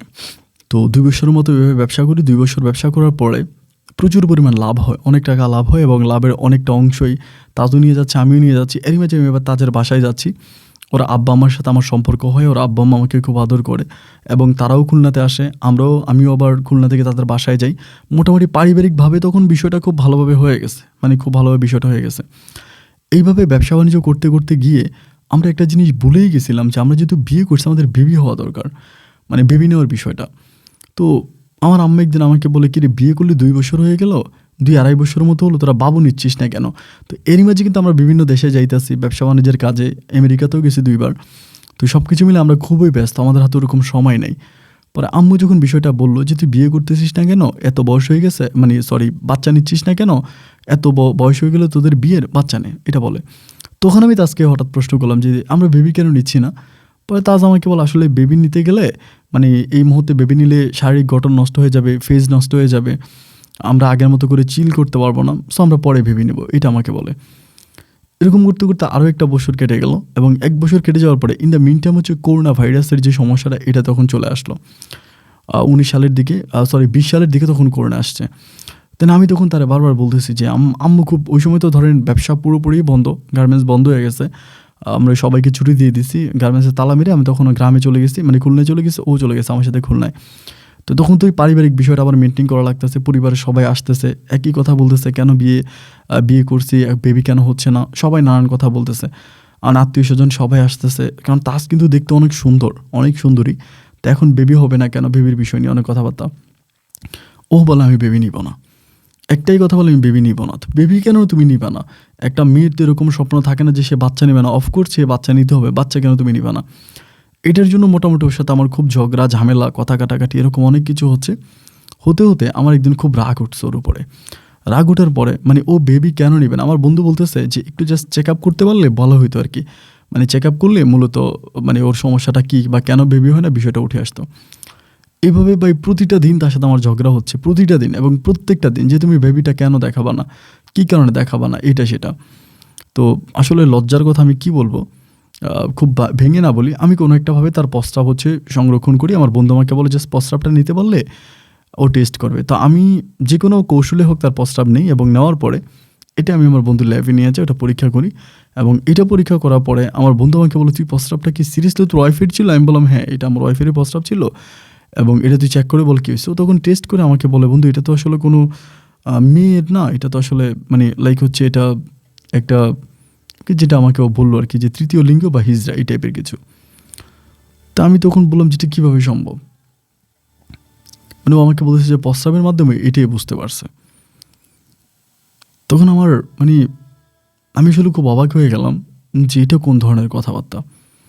আমার বন্ধু জাস্ট আমাকে এরকম করে একটি ইঙ্গিত দিল, ওর ইঙ্গিতটা তখন আমার মাথার ভিতরে খুব খারাপভাবে ঢুকলো। এবং আমার বন্ধু বিষয়টা আগেও জানতে পারছে, আগে জানতে পারছে এই কারণে যে ওরে আমি আমার বাসায় 2-3 বার আনছি, আমার বউয়ের চলাফেরা অনেক কিছু ও ফলো করছে। ও কিন্তু আবার খুবই মানে খুব বড় মাপের একজন, একটা ঢাকাতেও বসে। তখন থেকে ও ডাউট হয়েছে এবং ও তখন ফাইনালি আমাকে বলে দিচ্ছে যেটা হিজড়া। আমি জাস্ট ওর কথা শুনে মানে বাসায় এসে খুব অবাক, এটা কীভাবে সম্ভব। আমি কিন্তু বিষয়টা তাস্কেও কোনো কিছু বলি না যে ওকে আমি এটা কী বলবো। আর একে তো করোনা চলতেছে, তখন আমাদের বিজনেসের অনেক অবস্থা খারাপ, ব্যবসা বাণিজ্য মানে টোটালি বন্ধ এবং আমাদের গার্মেন্টসের ভাড়া দেওয়া লাগতেছে, শ্রমিকের বেতন দেওয়া লাগতেছে, বাট আমরা তো প্রোডাক্ট মানে নিতে পারতেছি না। মানে খুবই খারাপ অবস্থা ওই সময় বিজনেসের। 19 সালের তখন লাস্টের দিকে, লাস্টে চলে আসছে, বাট আমি ওরা আর কোনো কিছু বলি না, তাস্কের বিষয়ে কোনো কিছু বলি না। 19-এর লাস্টের দিকে আমি তখন তারা বললাম যে ওই সময় আর আম্মু আর আব্বুর প্রেশারটা নেওয়া যাচ্ছে না আর কি, মানে খুবভাবে প্রেশার দিচ্ছে। আমরা তখন মানে আপনার রাস্তাঘাট সব কিছু বন্ধ, লকডাউন, বাসা থেকে বেরিয়ে হওয়া যায় না, সে অবস্থার ভিতরে আমি তখন ওরে নিয়ে আমি তখন ঢাকাতে চলে আসছি। মানে আব্বা আমার প্যারা নিতেছি না, মানে প্যারায় সহ্য করতে পারি না বলে ঢাকাতে আসছি। তো আমার বন্ধু আমাকে যে কথাটা বলে দিছে, ওইটা বলার পর থেকে মানে আমার ভিতর তখন এই বিষয়টা খুব আনচান করতেছে যে এটা কোন ধরনের কথা, ওর এরকম একটা সমস্যা, ও আসলে হিজড়া, আমি একটা হিজড়ার সাথে সংসার করতেছি। এবার আমি ওর বিষয়ে ইনকোয়ারি করতে শুরু করি। এতদিন কিন্তু কোনো কিছু ইনকোয়ারি করি নাই। এবার ইনকোয়ারি করতে করতে ওর খুব ঘনিষ্ঠ একটা বান্ধবী, শর্মা ছিল ওই মেয়েটার নাম, ওই মেয়েটার সাথে কথাবার্তা বলে, খ্রিস্টান একটা মেয়ে, ওইটার সাথে কথাবার্তা বলে তখন আমি, ওই মেয়ে আমাকে মোটামুটিভাবে যতটুকু জানায় বা বলেই দেয় আর কি সোজা কথা, যে ও আসলে মূলত হিজড়াই, কিন্তু চার্জারির মাধ্যমে ওকে মানে মেয়ে বানানো হয়েছে, সোজা কথা যেটা। ওর ফ্যামিলি খুবই রিচ এবং ফ্যামিলিতে অনেক টাকা পয়সা, ওর বাবা অনেক নামি দামি ব্যবসায়িক, ওর আরও ভাই বোন আছে। এবং এটা হওয়ার পরে ওর একটা খালাম্মার বাসায় চলে আসছে, খালাম্মার বাসায়ও থাকতো, ওর বাসায়ও যাইতো না। এবং আমার সাথে বিয়ে হবার পরে নাকি ওর বাসায়ও যাতায়াত করতে শুরু করে, ওর বাসায় যায় আসে। তো এখন তো আর আমার করার কিচ্ছু নেই, মানে আমি তোকে বিয়ে করে ফেলছি, অলরেডি সংসার করতেছি এবং যে বিজনেসগুলো দাঁড়া করাইছিলাম সবই আমাদের ডুয়েট, মানে দুজনের নামে, ও মালিক আমিও মালিক, এভাবেই সব ব্যবসা। তো শর্মার কাছ থেকে বিষয়গুলো জানতে পারার পরে, তার মাসখানিক পরে একদিন রাতের বেলায় দুজনেই শুয়ে আছি, পরে আমি ওর গায়ে হাত দিলেও আমার হাত সরাই দেয়। মানে আমাদের মাঝে কোনো শারীরিক সম্পর্কও হয় না, মানে ওভাবে কোনো কিছুই হয় না। পরে আমাকে বলতেছি যে তাস, তুমি কি আমাকে আজকে একটা সত্য কথা বলবা? এমনি বলতেছে। ও আমাকে বলে, হ্যাঁ বলো, কিসের সত্য কথা? তুমি কি বিজনেস নিয়ে কোনো কিছু বলবা? আমি বললাম যে না, বিজনেস না, এটা 20-এর লাস্টের দিকের কথা আমি বলতেছি, অনেক হয়তো মিস্টেক হয়ে যাচ্ছে। পরে আমাকে বললে, হ্যাঁ কী বলবা বলো। আমি বললাম, আমাদের বেবি না হওয়ার কারণটা কি তুমি বলতে পারো? আমাকে তখন বলে যে আমাদের বেবি না হওয়ার কারণটা তো আমার চেয়েও তুমি ভালো জানো। এইভাবে আমি বললাম, কিভাবে আমি জানি? ও আমাকে বলে, ওমা, তোমার ফ্রেন্ড বলছে, আমার ফ্রেন্ড বলছে, পরীক্ষা করলা, তারপরেও কি জানার বাকি আছে? মানে আমি এতদিনে যত ইনকোয়ারি করছে ওর জন্য, যতজনের সাথে কথাবার্তা বলছি, যা যা করছে, ও সব কিছু জেনে গেছে, মানে টোটালি ও সব জানে। আমি বললাম যে তুমি এগুলো কীভাবে জানতে পারলা? ও আমাকে বলে, হ্যাঁ জানছি তো, কেন আমার জানা কি মিথ্যে? আমি বললাম, না তোমার জানা মিথ্যে না, তোমার সত্য, কিন্তু তুমি এটা আমার কাছে লুকাইলা কেন? তোমাকে না লুকাইলেও পারতা, সত্যটাও তো বলতে পারতা, বিকজ তোমাকে তো আসলে কোনোভাবেই কোনো জায়গা থেকে কেউ হিজড়া বলবে না, তৃতীয় লিঙ্গ বলবে না, কারণ তুমি খুব নর্মালি একজন পার্সন, বা দেখলে সবাই তোমাকে মেয়ে, এবং একটা মেয়ের মাঝে যা যা সবই তোমার মাঝে আছে। এরপরেও আমার কাছে এটা কেন লুকাইতে হইলো, বা কেন এটা এরকম করলা?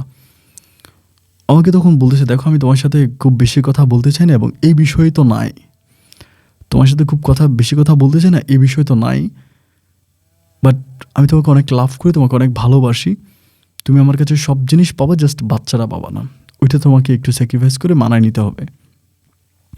আমি বললাম না, আমার তো বেবি লাগবে, আমার কোনো ভাই নাই, বোন নাই, আমি পরিবারের একমাত্র সন্তান, সো আমার বেবি লাগবে না?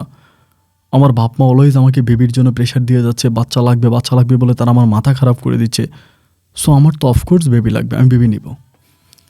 আমাকে বলে বেবি নিলে হচ্ছে তুমি কীভাবে নিবে, এটা তোমার ইচ্ছা, বাট আমি তো বেবি মানে আমার তো বেবি হবে না। এত একটা কষ্ট পাইছি ওই সময় বলার মতন। ওই সময় তাসনিমারও কিন্তু আরেক জায়গায় বিয়ে হয়ে যায়, অন্যত্রে বিয়ে হয়ে যায়। আব্বা আম্মাকে তো আর এই কথা বলতে পারতেছি না যে ওর এরকম একটা সমস্যা। 20-এর লাস্টের দিকে এটা ঘটনা, তখন 21 আসলো, 21 সাল আসছে। 21 সাল আসার পরেও একইভাবে দেখলাম যে না, আমাদের মাঝে সব কিছুই হচ্ছে, বাট ওই বেবির বিষয়টা নিয়ে ও স্কেপ করতেছে, ওটা নিয়ে ও কোনো কিছু বলে না।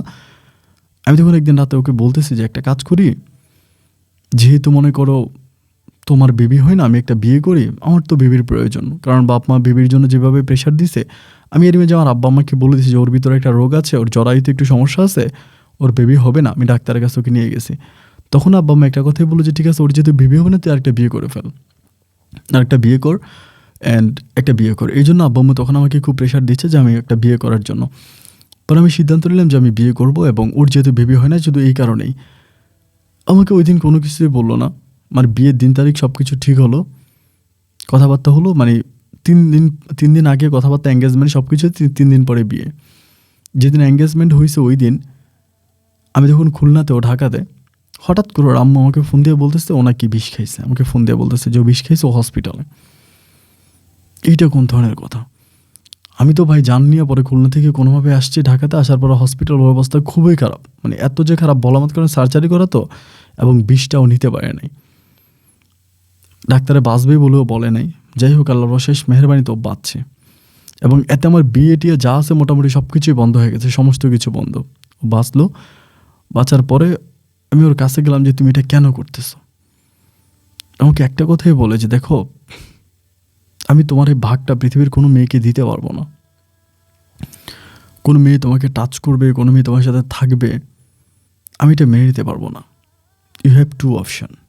ফার্স্ট অফ অল, তুমি আমাকে মেরে ফেলো, যেভাবে পারো মেরে ফেলো, আর তুমি আমাকে মেরে না ফেললেও তুমি যদি অন্য একটা বিয়ে করো, তাহলে আমি আত্মহত্যা করব, আমি বাইচা থাকবো না, আমি নিজের জীবন নিজে দিয়ে দিব। আর সেকেন্ড থিং হচ্ছে, তোমাকে আমাকে নিয়ে থাকতে হবে। তো এখন তোর এরকম একটা অবস্থা, আমাকে বুঝাইলাম, শোনায়, আমি তখন বিয়েটা কোনো না কোনোভাবে ক্যান্সেল করছি। এটাতে আমার পরিবার মহাভাবে আরও খেপে গেছে, বিয়ে কেন ক্যান্সেল করলাম। আমি তাদেরকে বললাম যে এরকম তাজ হচ্ছে আত্মহত্যা করার জন্য প্রস্তুতি নিছে, বা এবং ও বিষ খাইছে। তা না, আব্বা আমার কথা হচ্ছে ওকে ছেড়ে দাও, মানে তাজের যেহেতু বাবু হয় না, ওকে ছেড়ে দাও, ওকে থাকার দরকার নাই, তুমি বিয়ে করো, ও মরক বাঁচক, এতে তোমার কিছু যায় আসে না। 2021 সাল গেল, 2022 আসলো। 22 সালে আইসো একই অবস্থা, বাপ মায়ের প্রেশার, তুই বিয়ে কর, বিয়ে না করলে তোকে এইটা করবো ওইটা করবো, মানে প্রচণ্ড রকমের আব্বা আমার প্রেশার, বিয়ে করাই লাগবে। এবং তাজের কথা হচ্ছে তুমি যদি বিয়ে করো তাহলে আমি আত্মহত্যা করবো, এবং সে অলরেডি একবার বিষ খাইছেও।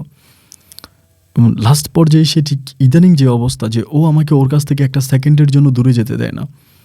আমি বিদেশে কোনো একটা কাজে যাচ্ছি আমাদের গার্মেন্টসের ব্যাপারে, সেখানে আমার সাথে সাথে যাবে, বা আমি বাথরুমে ঢুকতেছে, ও বাথরুমের সামনে দরজা মানে দাঁড়ায় থাকবে, অলওয়েজ আমার ফোনের নেট, মানে আমার ফোন পরিপূর্ণভাবে চেক করবে, কখন কী করতেছে, ফোনে কার সাথে কথা বলতেছে, মানে এভরিথিং। আমার বাথরুমে গেলে পর্যন্ত দরজায় দাঁড়িয়ে থাকবে, মানে এমন একটা অবস্থা যে আমি মানে কোথায় থাকতেছি, কী করতেছি, আমার সব কিছু ট্র্যাকিং করতেছে। বারবার একটা কথাই বলে যে তুমি যদি কখনো অন্য মেয়ের সাথে কথা বলো, আমি আত্মহত্যা করবো, আমি মরে যাব, আমাকে পৃথিবীর কেউ বাঁচাতে পারবে না। এবং একদিকভাবে বাবা মা একটা কথাই বলতেছে, তোর কোনো ভাই নাই, বোন নাই, তোর তো সন্তান নিতে হবে, তুই সন্তান কেন নিচ্ছিস না, বিয়ে কেন করতেছিস না, বিয়ে কেন করিস না, তুই এটার ছাড়তেছিস না কেন? আমি তো আব্বা আম্মার কাছে বলতে পারতেছি না যে ও তো আসলে মূলত মেয়ে না, তো তৃতীয় লিঙ্গ না। এটা যদি আমার আব্বা আম্মু জানতে পারে, তাহলে তো পরিস্থিতি আরও ভয়ানক হয়ে দাঁড়াবে, তখন তো পরিস্থিতি আরও বেশি ভয়ানক হবে। আমার তো তখন আর কোনোভাবেই নিজেকে সামলানো যাবে না। চিন্তা করলাম যে কী করা যায়, মানে কোন ওয়েতে যাওয়া যায়, কীভাবে কী করা যায়। কিন্তু ভাই আমার মাথায় কোনো আইডিয়া, কোনো বুদ্ধি, কোনো কিছু আমার মাথায় আসতেছে না। একদিকে আমার বাবা মা প্রতিটা মুহূর্ত মৃত্যুর জন্য প্রস্তুতি হচ্ছে, তারা মারা যাবে।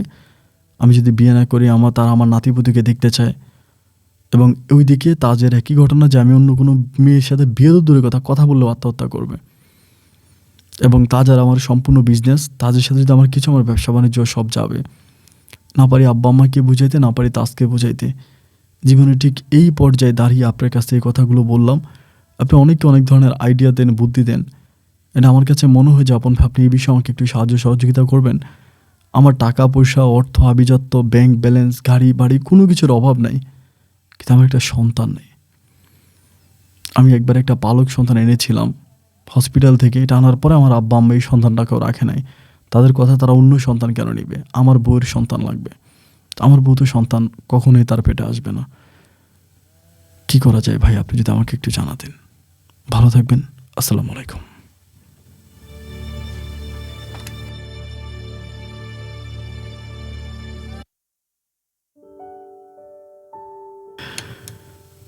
প্রিয় বন্ধুগণ, সবাইকে অনেক বেশি ধন্যবাদ খুলনার ভাই রূপন উদ্দিনের জীবনের গল্পটা শুরু থেকে শেষ পর্যন্ত আমার মুখ থেকে শোনার জন্য। আসলে আমি আগেই বলেছিলাম যে গল্পটা শেষ হওয়া পর্যন্ত আপনারা শুনবেন এবং গল্প শেষে আপনারা অবশ্যই একটা কমেন্ট করবেন, কারণ রোপন ভাই তার জীবনের খুব মর্মান্তিক একটা পর্যায়ে দাঁড়িয়ে আছে। সিদ্ধান্তহীনতায় ভুগতেছে যে সে আসলে এই মুহূর্তে কী করবে। আমি একবার ওনার সাথে যখন কথা হই, সে খুবই জেন্টাল একজন পার্সন এবং খুবই ভালো একজন বিজনেসম্যান। বিজনেস আইডিয়াগুলো তার মাথায় যথেষ্ট ভালো এবং ঢাকাতে তার অনেকগুলো ব্যবসা প্রতিষ্ঠান আছে। বর্তমানে সে একজন প্রতিষ্ঠিত ব্যবসায়িক বলাই চলে। এবং আমার সাথে কথা হলো খুব ছোট বাচ্চার মতো করে বলতেছে, আপন ভাই কী করব। তো একবার আমি তাকে বলি যে আপনি একটা কাজ করেন, আপনার আব্বা আম্মাকে জানাই দেন যে আপনার বউ হিজড়া, এটা বলে দেন। উনি আমাকে বলে, বাবা মাকে কথা বললে তাদেরকে বাঁচানো যাবে না, তারা আত্মহত্যা করে ফেলবে। তো আজকে তো আমি বাঁচাইতে পারতেছি, আমার আব্বা আমাকে বাঁচাইতে পারবো না। তারপর থেকে আমি তার আর কোনো কিছুই বললাম না। আমি বললাম যে ভাই, আমি আপনার গল্প প্রচার করব, আপনি আমার গল্পের কমেন্ট বক্স চেক করবেন, ওখানে অনেক বিচক্ষণ মানুষ আছে, তারা মন্তব্য করবে, আপনি সেটার মাধ্যমে একটা সিদ্ধান্ত নেবেন। সে অনেক মানসিক ডাক্তারের কাছে গিয়েছে, হসপিটালে পর্যন্ত ভর্তি হয়েছে এটা টেনশন নিয়ে, কিন্তু সে আসলে কোনো অবস্থায় সিদ্ধান্ত নিতে পারতেছে না যে তার কী করা উচিত। একদিকে বাবা মা এবং অন্যদিকে তার বউ। সে হোক না তৃতীয় লিঙ্গ, কিন্তু বউয়ের মতোই তো সাথে আছে। তো এই পর্যায়ে আসলে আমি ওকে কোনো রকমের আইডিয়া দিতে পারি না, বিকজ এই বিষয়ে আমার মাথায় কিছু আসে না, যার জন্য গল্পটা আপনাদেরকে শোনালাম। এবং আমি আশাবাদী যে আপনারা গল্পটা শেষ পর্যন্ত শুনেছেন না, অবশ্যই আপনারা কমেন্ট করবেন।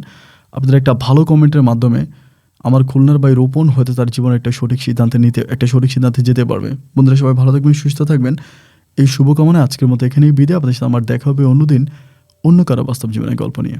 আল্লাহ হাফিজ এন্ড আসসালামু আলাইকুম।